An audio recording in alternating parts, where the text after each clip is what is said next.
사태는 마침내 랑스토크 통신사가 스폰서 없는 라디오 방송을 통해 25일 하루 동안에 6,231마리의 쥐가 수집되어 불살라졌다고 방송하기에 이르렀다. 그가 시가지에서 매일같이 보고 있는 광경에 대해 명백한 의미를 제시해 주었던 그 숫자는 혼란을 더욱 가중시켰다. 그때까지도 사람들은 좀 구역질이 나는 사건이라고 불평을 하는 정도였다. 그러나 사람들은 이제 그 전모를 명백히 파악하지도 못하고 원인도 규명할 수 없는 그러한 현상에는 뭔가 심상치 않은 점이 있다는 사실을 알아차리기 시작했다. 그 해수병을 앓은 스페인 영감만은 여전히 손을 비비면서 나온다 나와 라고 망령이 든 노인답게 좋아하며 되풀이하고 있었다. 그러나 4월 28일에 랑스토크 통신사는 약 8,000마리의 쥐가 수거되었다고 발표함으로써 시내의 불안은 절정에 달했다. 사람들은 근본적인 대책을 요구하며 당국을 비난했고 해변에 별장을 가지고 있는 일부 사람들은 벌써부터 그리로 피해갈 생각을 하고 있었다. 그러나 그 이튿날 통신사는 그 현상이 돌연 멎었고 서해 대책과에서는 죽은 쥐를 무시해도 좋을 만한 숫자밖에는 수거하지 못했다고 보도했다. 그런데 바로 그날 정오에 의사 리웨가 자기 집 앞에다 차를 세웠을 때 길모퉁이에서 수위가 고개를 숙이고 팔다리를 휘청거리며 마치 인형 같은 자세로 가까스로 걸어오는 것을 보았다. 그 노인은 의사도 아는 한 신부의 팔을 붙들고 있었다. 파늘로 신부였다. 그는 박학하고 열렬한 제수이트파의 신부로서 리에도 전에 가끔 만난 일이 있었으며 이 도시에서는 종교 문제에 대해서 무관심한 사람들까지도 그를 대단히 존경하고 있었다. 리웨는 그들을 기다리고 서 있었다. 미셸 영감은 눈을 번뜩이며 쌕쌕 숨을 쉬고 있었다. 영감은 몸이 별로 안 좋아서 바람을 쐬려고 나왔었는데 목과 겨드랑이와 사타구니에 심한 통증이 와서 견디다 못해 돌아와야 했기에 파늘라 신부에게 부축을 해달라고 부탁을 했던 것이다. 종기들이 터지나 봐요. 참느라 아주 혼이 났습니다. 그가 말했다. 리웨는 자동차의 창문으로 팔을 내밀어 미셸 영감이 내민 목 밑을 손가락으로 만져보았다. 일종의 나무마디 같은 딱딱한 것이 느껴졌다. 가서 누우십시오. 체온을 재보세요. 오후에 가서 봐드릴 테니. 수위가 떠나자 리웨는 파늘루 신부에게 쥐 사건을 어떻게 생각하느냐고 물었다. 아마 유행병일 겁니다. 신부가 말했다. 그렇게 말하며 그의 두 눈이 둥근 안경 너머로 웃고 있었다. 리웨는 점심을 먹고 나서 아내가 잘 도착했다는 내용의 전보를 다시 읽고 있었는데 그때 전화벨이 울렸다. 전에 치료해 준 적이 있는 시청에 다니는 사람에게서 온 전화였다. 오랫동안 대동맥 협착증으로 고생한 사람인데 빈곤했기 때문에 리웨는 무료로 그를 치료해 준 일이 있었다. 네, 저를 기억하시는군요. 그런데 이번엔 다른 사람 때문입니다. 빨리 좀 와주십시오. 제 이웃에 일이 생겼습니다. 그가 말했다. 숨가쁜 목소리였다. 리웨는 수위를 떠올렸으나 일단 뒤로 미루기로 마음을 먹었다. 몇 분 후에 그는 변두리 구역에 있는 페데루브르가의 나지막한 집의 문으로 들어갔다. 서늘하고 구린내가 나는 계단의 중간쯤에서 그는 자신을 마중하러 내려온 서기인 조제프 그랑을 만났다. 그는 길게 턱까지 내려오는 콧수염을 기르고 어깨는 좁고 수족이 빼빼 마른 50대의 남자였다. 좀 낯서요. 근데 그 사람이 꼭 죽는 줄만 알았습니다. 그려. 그가 리웨에게로 다가오면서 말했다. 그는 코를 자주 풀었다. 마지막 층인 3층에서 왼편의 문턱에 선 리웨는 붉은 분필로 쓴 들어오시오. 나는 목을 매달았소. 라는 글을 읽었다. 그들은 안으로 들어갔다. 테이블은 한 구석으로 치워져 있고 뒤집힌 의자 위로 천장에서부터 동아줄이 늘어져 있었다. 그러나 동아줄에는 아무것도 매달려 있지 않았다. 때마침 제가 와서 풀어주었지요. 제가 외출을 하려던 바로 그때 소리를 들었어요. 저 글자를 보았을 때 뭐랄까요. 저는 장난인 줄만 알았거든요. 그런데 저 사람이 괴상한 신음소리를 내더군요. 말하자면 언짢은 소리랄까요. 가장 단순한 말을 하면서도 늘 어휘를 고르는 듯 보이는 그랑이 그렇게 말했다. 그는 머리를 긁적이며 말을 이었다. 내 생각으로는 그 행동이 고통스러울 것 같았어요. 물론 들어와 봤죠. 그들은 문을 하나 밀어서 열고 밝긴 하지만 살림살이가 초라한 방의 문턱에 섰다. 얼굴이 둥글고 작달막한 남자가 구리로 만든 침대 위에 누워 있었다. 그는 가쁘게 숨을 쉬다가 충혈된 눈으로 그들을 바라보았다. 의사가 멈칫 섰다.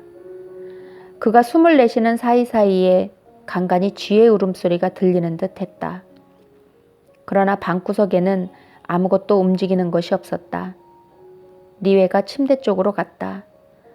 그 사나이는 높은 곳에서 떨어진 것도 아니었기 때문에 척추에는 이상이 없었다.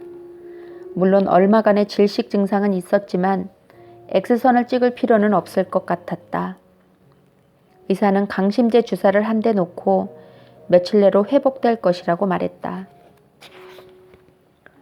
고맙습니다, 선생님. 사나이는 숨가쁜 목소리로 말했다.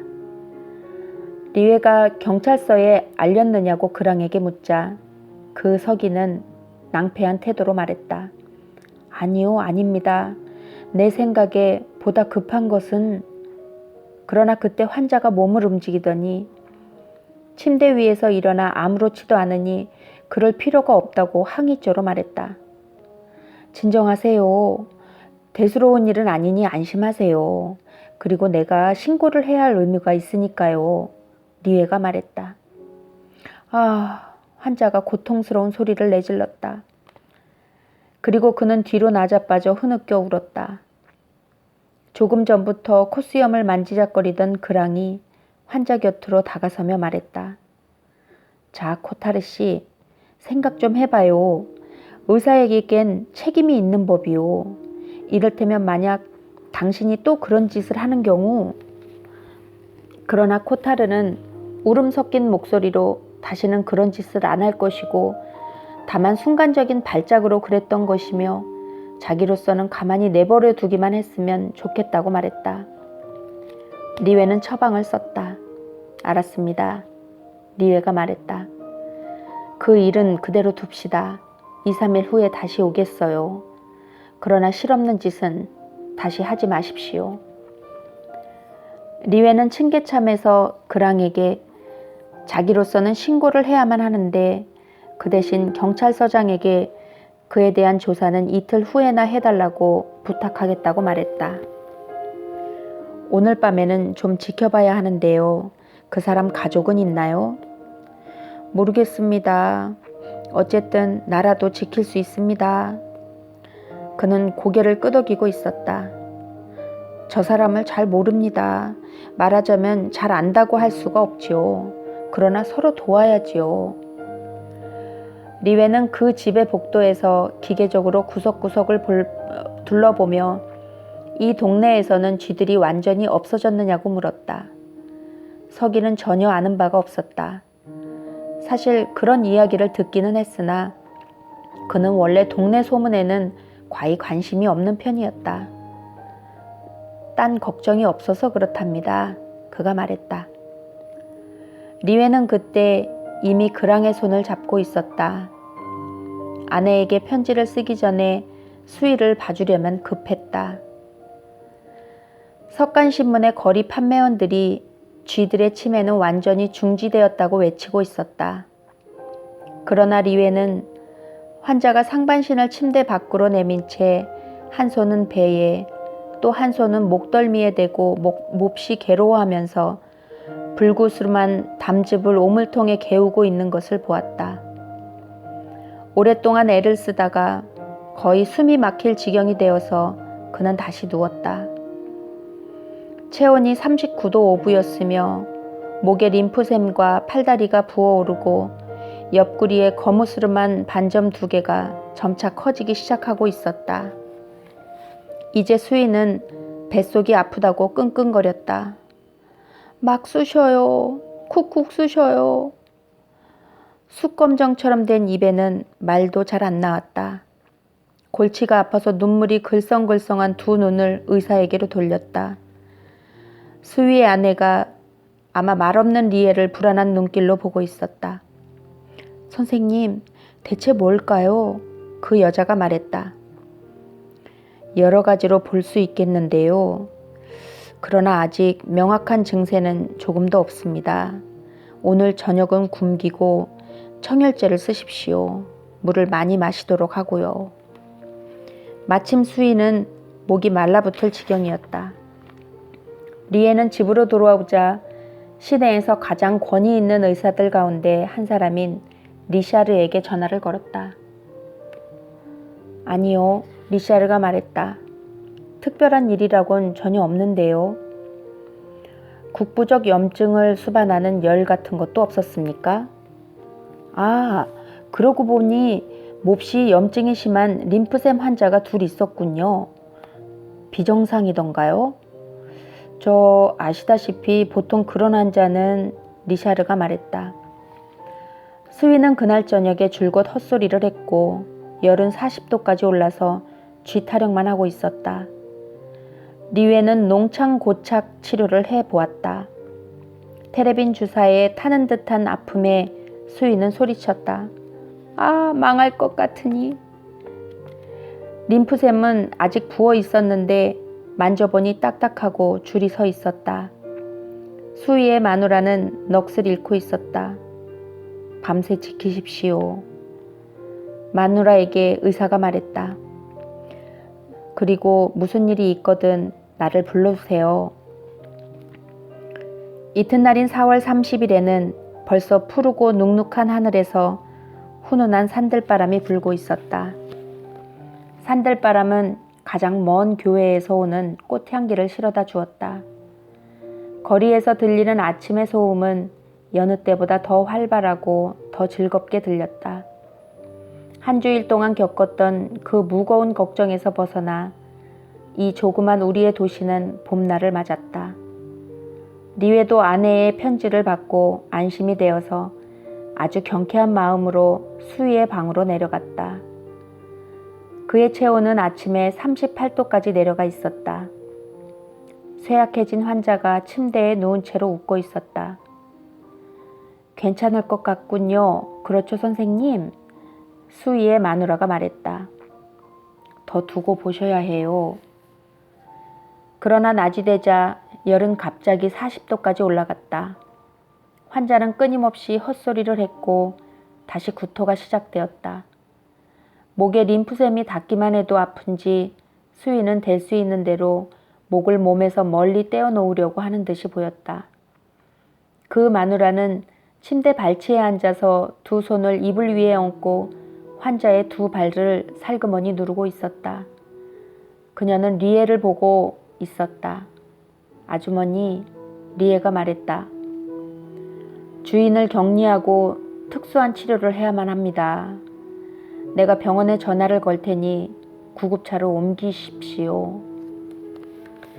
2시간 후 구급차 안에서 의사와 마누라는 환자 위에 허리를 굽히고 있었다. 종기로 뒤덮인 환자의 입속에서 말이 단편적으로 새어나왔다. 쥐들 하고 그는 말했다. 촌농같이 된 입술은 푸르죽죽했고 속눈썹은 무겁게 아래로 축 처졌고 숨결은 끊길 듯 가빠졌고 림프샘 때문에 몸이 제멋대로 놀고 있었다. 몸 위에 이불을 덮고 싶은 듯 혹은 땅 밑에서 그 무엇이 쉴 새 없이 그를 부르기라도 하는 듯 수인은 자리 속 깊이 몸을 쪼그리고 보이지 않는 무게에 눌려 숨이 막히는 것 같았다. 마누라가 울고 있었다. 이제는 가망이 없나요, 선생님? 리에가 말했다. 죽었습니다.